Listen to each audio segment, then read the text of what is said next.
dari segi keuangan negara, ya bus itu kereta cepat itu akan membebani negara, ya, dan juga dari segi manfaatnya nggak begitu bermanfaat. Karena untuk ke Bandung itu banyak sekali moda transportasi. Iya, Kereta api aja sudah bagus banget. Kemudian ada bus, ada apa itu? Travel, ya. Bisa pakai kendaraan pribadi. Betul. Jadi menghadirkan suatu apa namanya pelayanan umum, ya, pelayanan umum itu yang tidak begitu dibutuhkan oleh masyarakat, tetapi membebani keuangan negara yang sangat besar. Ini merupakan kebijakan yang sangat salah.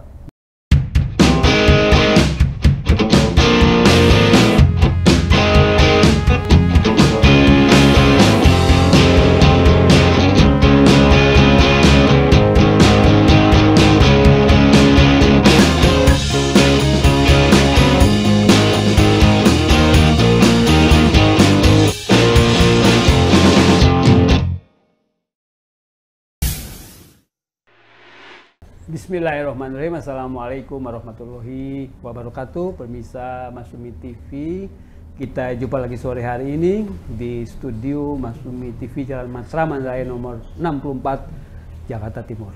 Kita jumpa sore ini tentunya untuk membahas suatu topik yang menarik, yaitu terkait dengan wafatnya. Seperti kita ketahui ya, 2 hari lalu Faisal Basri, ekonom terkenal UI, meninggal dunia di Medan, di Jakarta, yang baru saja berkunjung dari Medan. Seperti kita ketahui, nama besar Faisal Basri ini dikenal di mana-mana, ya.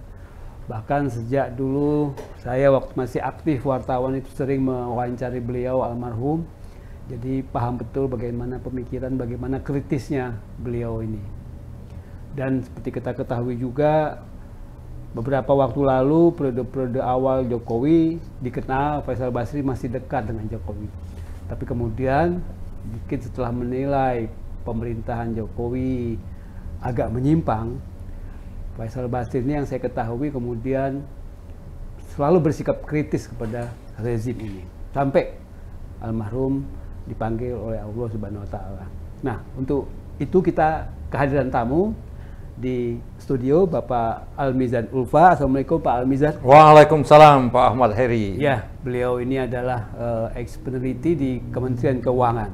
Ini adalah kementerian yang sering bahasanya diobok-obok oleh almarhum Faisal Basri.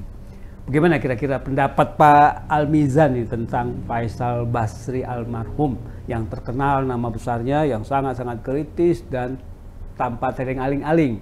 Bahkan Menteri Keuangan Sri Mulyani Indrawati, sahabatnya di UI, tetap saja dikritik oleh beliau karena memang dianggapnya tidak benar, menyimpang. Silakan, Pak. Ya, Bang Faisal ini saya sudah kenal lama. Saya ingat waktu saya baru pulang dari Amerika dulu, saya sudah beredar rekaman-rekaman, ya, suara dia, tulisan-tulisan dia, dan pandangannya kritis sekali. Pandangan kritis dan bagus sekali, ya. Menjelaskan kebijakan pemerintah yang salah, ya. Kebijakan pemerintah yang salah dan perlu dibenarkan. Dan terus, ya, konsisten, ya, Pak ini Faisal ini. Jadi masa Orde Baru dia menjelaskan kebijakan yang salah, ya, yang mana seharusnya. Kemudian di Orde Reformasi konsisten, Bang Faisal ini terus memperjuangkan hal-hal yang benar, ya, hal-hal yang bermanfaat bagi rakyat Indonesia. Ya, jadi konsistensinya dalam memperjuangkan cara-cara bernegara, ya, kebijakan-kebijakan negara, umumnya kebijakan di bidang ekonomi dan keuangan negara, ya, itu terus dia kemukakan dengan konsisten. Ini jadi konsistensi Bang Faisal Basri ini tidak diragukan. Dan saya ingat ada waktu diskusi di Masyumi beberapa waktu yang lalu, saya panggil dia Bang Faisal, kemudian waktu jawaban dia kepada saya yang paling awal menyatakan, ya, umur saya ini jauh lebih muda dari saya. Saya bilangin kalau panggilan Bang itu sebenarnya penghormatan, bukan berarti Bang Faisal lebih tua dari saya. Kemudian tadi Pak Wazri menyatakan, Kalau di Sumatera Utara panggilan Bang itu artinya tua. Jadi nggak harus penghormatan seperti umumnya. Jadi kalau Bang Faisal diterjemahkan Faisal yang tua. Salah, Bang Faisal maksud saya penghormatan. Saya tahu dia sekitar 6-7 tahun lebih muda dari saya. Iya. Iya, oke. Iya, kelahiran tahun 58 kalau nggak salah. Iya, sekitar 5 tahun lah lebih muda dari saya. Baik, Pak Al-Mizan, kira-kira kita ketahui Pak Faisal Basri almarhum ini kan banyak data ya, kalau dia bicara kepada publik ya, mengungkap, membongkar satu kasus itu pasti diiringi dengan data-data yang sangat akurat gitu ya. Iya. Dan tidak asal bunyi gitu ya. Iya. Luar biasa datanya. Nah, yang kita ketahui mungkin Pak Al-Mizan juga tahu kira-kira kasus-kasus besar apa nih yang diangkat beberapa tahun belakangan ini sebelum dipanggil ini. Pak, ini Bang Faisal Basri ya, saya tetap aja Bang Faisal ini ya, walaupun dia lebih muda dari saya. Dia bukan saja memiliki data yang banyak sekali, tapi dia mempunyai kemampuan analisis data. Itu. Kemampuan analisis data yang baik, dan juga mempunyai kemampuan menulis ya, menulis yang baik dan berbicara yang baik. Banyak hal yang dikatakan oleh Bang Faisal itu masuk akal. Antara lain mengenai kereta cepat ya, Jakarta Bandung ya. Jakarta Bandung. Ya, menurut dia sia-sia ya kereta itu, karena akan membebani keuangan negara dan tidak akan break even sampai lebaran monyet pun ya. Karena terlalu mahal seharusnya ya, untuk sampai tarifnya itu sampai titik impas. Jadi dari segi keuangan negara ya, WUS itu kereta cepat itu akan membebani negara ya, dan juga dari segi manfaatnya nggak begitu bermanfaat. Karena untuk ke Bandung itu banyak sekali moda transportasi. Kereta api aja sudah bagus banget. Kemudian ada bus, ada apa itu? Travel ya. Bisa pakai kendaraan pribadi. Jadi menghadirkan suatu apa namanya pelayanan umum ya, pelayanan umum itu yang tidak begitu dibutuhkan oleh masyarakat, tetapi membebani keuangan negara yang sangat besar. Ini merupakan kebijakan yang sangat salah. Ya. Dan saya sepakat dengan Bang Basri. Dan kalau kita lihat ya, nantinya ya beberapa tahun ini memang kereta cepat ini akan membebani negara, betul Bang Faisal itu. Ya. Selain WUS kereta cepat yang BEP-nya nggak jelas kapan ya, tahun monyet juga nggak. Artinya kalau saya bicara soal keuntungan, yang BEP aja nggak gitu ya. Lama lah, bukannya nggak, tapi lama sekali itu habis waktunya gitu ya. Artinya nilai uangnya udah nggak bernilai lagi, kecil sekali kalau udah makan waktu lama, karena begitu. Nah, kasus yang lain banyak juga. Misalnya kasus Satgas Anti Mafia Migas di Departemen SDM, kemudian ada juga kasus Satgas TPPU ya, tindak pidana pencucian uang ya, yang terbongkar 349 T. Dulu pernah kita bahas ya beberapa waktu lalu gitu ya. Banyak juga kasus-kasus yang lain yang diperankan oleh Bang Faisal Basri sebagai whistleblower juga dia itu banyak sekali. Iya, banyak sekali. Terakhir ya itu tentang geng anak Medan itu ya, mungkin kaitan juga ke Medan terakhir. Medan, Blok Medan. Blok Medan. Blok Medan itu kan Bobi Nasution. Iya, kasusnya soal itu ya, terkait juga dengan belum lagi yang soal praktek-praktek ekspor biji nikel itu luar biasa. Iya, itu banyak sekali juga.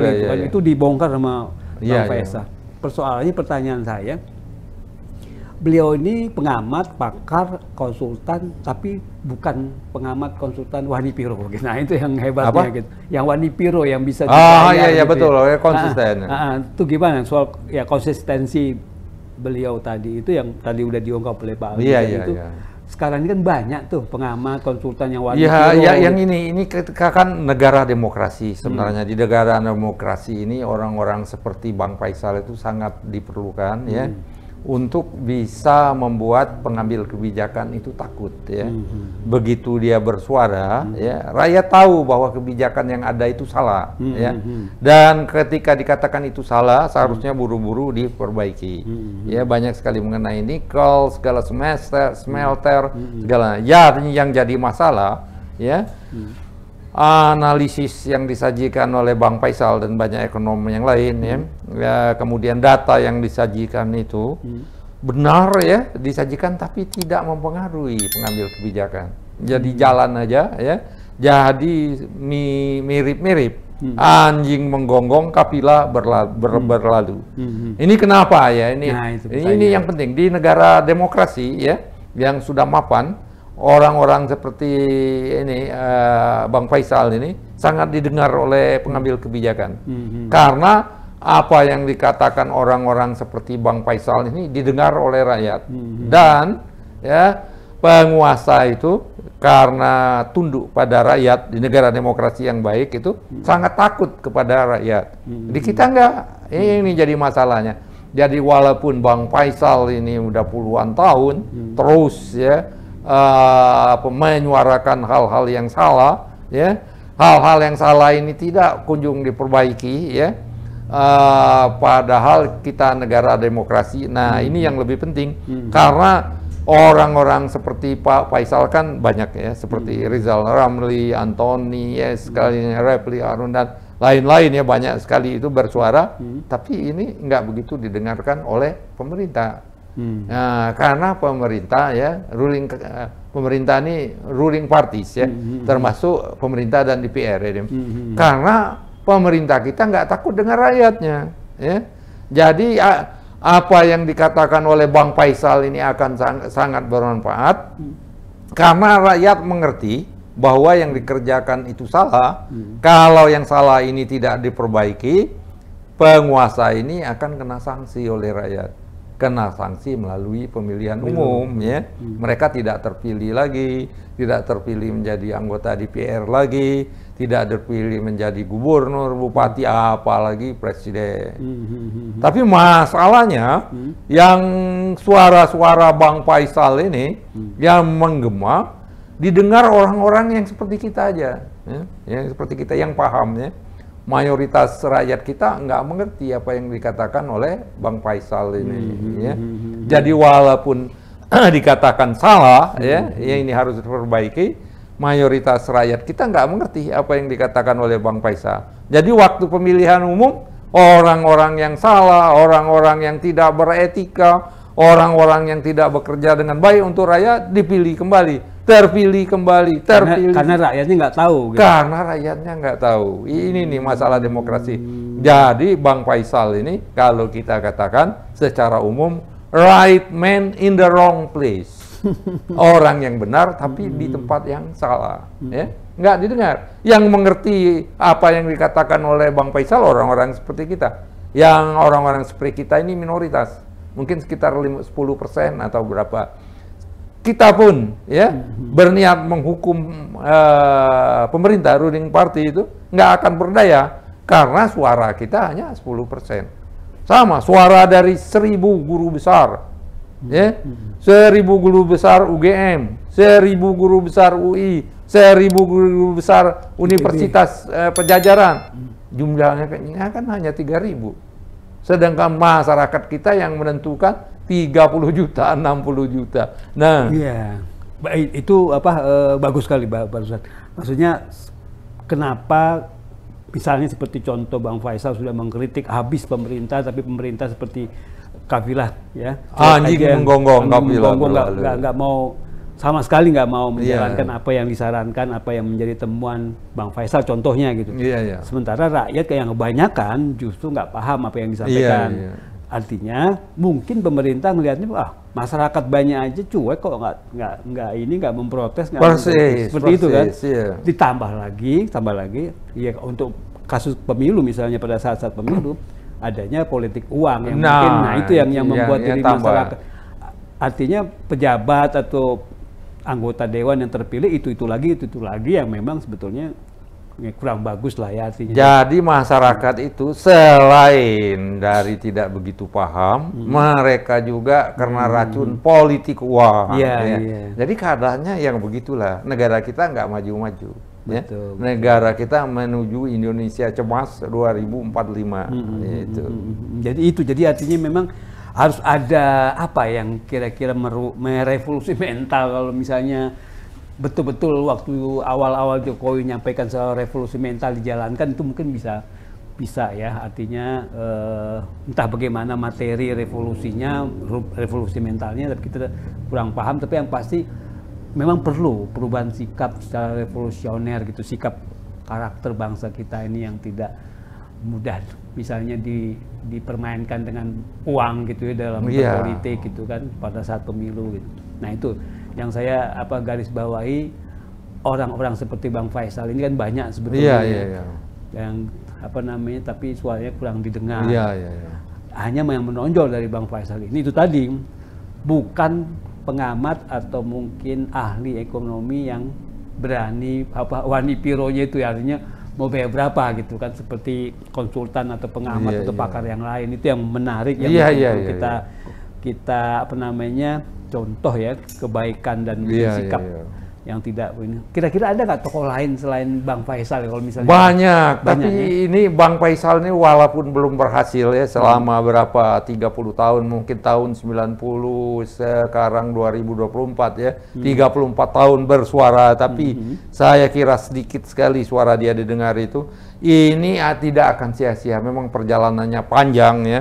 Ini akan dibuat tonggak sejarah ya, bahwa orang-orang seperti Pak Faisal ini, walaupun ini tidak didengar oleh penguasa, ini dijadikan bagian pelajaran ya, bagian pelajaran sejarah politik dan ekonomi Indonesia.